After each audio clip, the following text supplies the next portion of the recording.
महालक्ष्मी अष्टकम्। इन्द्रोवाच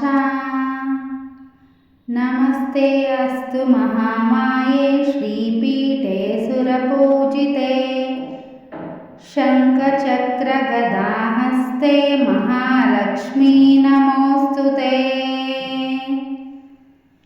नमस्ते गरुडारूढे कुल्लासुरभयङ्करी सर्वपापहरे देवी महालक्ष्मी नमोऽस्तुते। सर्वज्ञे सर्ववरदे सर्वदुष्टभयङ्करी सर्वदुःखहरे देवी महालक्ष्मी नमोऽस्तुते। सिद्धिबुद्धिप्रदे देवी भुक्तिमुक्तिप्रदायिनी मन्त्रमूर्ते सदा देवी महालक्ष्मी नमोऽस्तुते।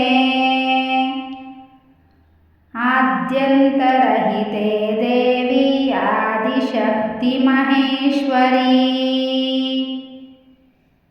योगज्ञे योगसम्भूते महालक्ष्मी नमोऽस्तुते।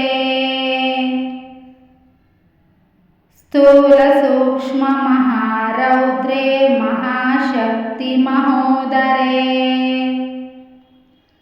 महापापहरे देवी महालक्ष्मी नमोऽस्तुते। पद्मासनस्थिते देवी परब्रह्मस्वरूपिणी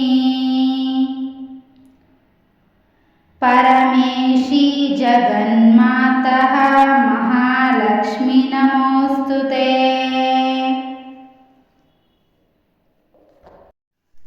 श्वेताम्बरधरे देवी नानालङ्कारभूषिते जगत्स्थिते जगन्मातः महालक्ष्मी नमोऽस्तुते। महालक्ष्म्यष्टकं स्तोत्रं यत्पठेत् भक्तिमान् वरः सर्वसिद्धिमहाप्नोति राज्यं प्राप्नोति सर्वदा। एककाले पठे नित्यं महापापविनाशनम्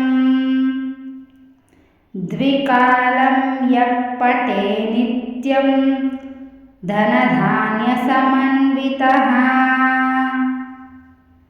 त्रिकालं यः पठे नित्यं महाशत्रुविनाशनम् महालक्ष्मीर्भवे नित्यं प्रसन्ना वरदा शुभा। इति श्री महालक्ष्मी अष्टकं स्तोत्रं संपूर्णम्। ఇది మహాలక్ష్మి అష్టక స్తోత్రం. ఈ స్తోత్రం ఇంద్రుడు మహాలక్ష్మిని స్తుతిస్తూ పాడిన స్తోత్రం. ఇది సంపద, సౌభాగ్యం, విజయాలు కొరకు పఠిస్తారు. ఇందులో దేవీ రూపం, గుణాలు, శంఖ చక్ర గదాధారిణి, గరుడవాహని, సర్వస్వరూపిణి అని భక్తులు దేవిని వర్ణించడం జరుగుతుంది. ఈ స్తోత్రం పఠించడం వల్ల ఇది అష్టలక్ష్మి రూపాలని స్తుతిస్తుంది. సంపద, ఆరోగ్యం, విజయం, సంతానం, శ్రేయస్సుని ఈ స్తోత్రం ప్రసాదిస్తుంది.